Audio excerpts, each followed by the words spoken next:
ಮುಟ್ಟಾಳ್ತನಕ್ಕೆ ನಾನೇನು ಉತ್ತರ ಕೊಡೋಕ್ಕಾಗುತ್ತೆ? ಇದೇ ವಿಜೇಂದ್ರ ಅವರ ಪೂಜ್ಯ ತಂದೆಜಿಯವರು, ಅಪ್ಪಾಜಿಯವರು ನಿಮ್ಗೆ ನೆನಪಿದ್ರೆ ಔಟ್ರೈಟಾಗಿ ಅಧಿಕಾರಿಗಳಿಗೆ ಹೇಳ್ತಾರೆ ಮತ್ತು ವಿಧಾನಸಭೆಯಲ್ಲಿ ಹೇಳ್ತಾರೆ, ರೈತರು ಕೇಳಿದ್ದಕ್ಕೆಲ್ಲ ನಾವು ಸ್ಪಂದಿಸೋಕ್ಕಾಗಲ್ಲ, ಸರ್ಕಾರ ಹತ್ರ ನೋಟ್ ಛಪಾಯಿಸೋ ಮಿಷಿನ್ ಇಲ್ಲ, ನೋಟ್ ಪ್ರಿಂಟ್ ಮಾಡೋ ಮಿಷಿನ್ ಇಲ್ಲ ಅಂತ ಹೇಳ್ತಾರೆ. ಇದೇ ತಮ್ಮ ಪೂಜ್ಯ ಅಪ್ಪಾಜಿಯವರು ಈ ಕಲಬುರಗಿ ವಿಮಾನ ನಿಲ್ದಾಣದಿಂದ ಹೊರಗೆ ಬಂದಿಲ್ಲ.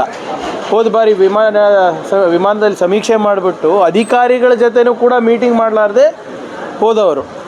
ಸೊ ಆದ್ದರಿಂದ ದಯವಿಟ್ಟು BJP ಅವರು ರೈತರ ಬಗ್ಗೆ ನಮಗೆ ಪಾಠ ಹೇಳಕ್ಕೆ ಹೋಗಬೇಡಿ. ನಿಮ್ಮ ಸರ್ಕಾರ ಇದ್ದಾಗ ಕಲಬುರಗಿಗೆ ಜಿಲ್ಲೆಗೆ ನಮಗೆ ಬಂದಿರೋದು 201 ಕೋಟಿ ರೂಪಾಯಿ. ಅದು ನೀವು ಚಾಲೆಂಜ್ ಮಾಡ್ತೀರಾ? ತಯಾರಿದ್ದೇವೆ ಅದನ್ನು ಅದ್ರ ಬಗ್ಗೆ ಚರ್ಚೆ ಮಾಡಲಿಕ್ಕೆ. ಕಳೆದ 2 ವರ್ಷದಲ್ಲಿ ನಮ್ಮ ಸರ್ಕಾರ ಕೊಟ್ಟಿದ್ದು 1417 ಕೋಟಿ ರೂಪಾಯಿ input subsidy as well as insurance. Mister Vijendra ಅವರೇ, ಮಿಸ್ಟರ್ ನಾರಾಯಣ ಸ್ವಾಮಿ ಚೆಲುವಾದಿ ಅವರೇ, ಮಿಸ್ಟರ್ ಅಶೋಕ್ ಅವರೇ, ದಯವಿಟ್ಟು ಇದು ಅಂಕಿಅಂಶಗಳನ್ನು ತಿಳ್ಕೊಳ್ಳಿ. ಕೇಂದ್ರ ಸರ್ಕಾರ ಅವ್ರದ್ದು ಕೂಡ ಜವಾಬ್ದಾರಿ ಇದೆ ಕರ್ನಾಟಕದ ಮೇಲೆ, ಕಲಬುರಗಿ ಮೇಲೆ. ಕೇಂದ್ರ ಸರ್ಕಾರ ಏನು ಬರೀ ಕನ್ನಡಿಗರ ಬೆವರು ರಕ್ತವನ್ನು ಹೀರ್ಲಿಕ್ಕೆ ಇರೋದು? ಏನು ನಮ್ಮ ತೆರಿಗೆ ಕೊಡ್ತಾ ಇಲ್ವಾ ನಾವು? ಹೋದ ಬಾರಿ ಕೂಡ ನಾವು ಆದಷ್ಟು ಸಹಾಯ ನಮ್ಮ ರೈತರಿಗೆ ಮಾಡಿ, ನಮ್ಮ ಜನರಿಗೆ ಮಾಡಿ, ಅದಾದಮೇಲೆ NDRF ನಾಮ್ ಪ್ರಕಾರ, ಕೇಂದ್ರ ಸರ್ಕಾರದ ನಾಮ್ ಪ್ರಕಾರನೇ ನಾವು ನಿಮಗೆ ಅರ್ಜಿಗಳನ್ನು ಸಲ್ಲಿಸಿದ್ರಿ. ನೀವೇನು ಮಾಡಿದ್ರಿ? 1 ರೂಪಾಯಿ ಬಿಡುಗಡೆ ಮಾಡಿಲ್ಲ.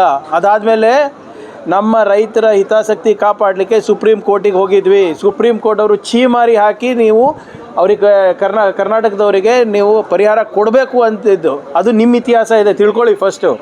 ಆಮೇಲೆ ನೀವೇನು ಉಪಕಾರ ಮಾಡ್ತಾಯಿಲ್ಲ ಕನ್ನಡಿಗರ ಮೇಲೆ.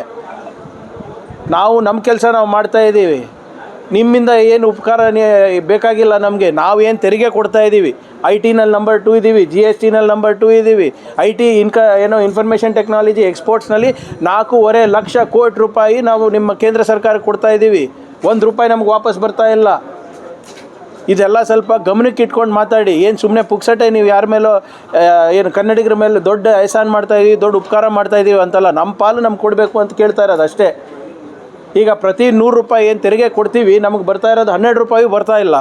ಉತ್ತರ ಪ್ರದೇಶಿಗೆ, ಮಧ್ಯಪ್ರದೇಶಿಗೆ 200, 300 ರೂಪಾಯಿ ಹೋಗ್ತಾ ಇದೆ ಅಲ್ರಿ 100 ರೂಪಾಯಿಗೆ. ಅದ್ರ ಬಗ್ಗೆ ಮಾತಾಡೋದು ಯೋಗ್ಯತೆ ಇದೆಯಾ BJP ಒಬ್ರಿಗೂ?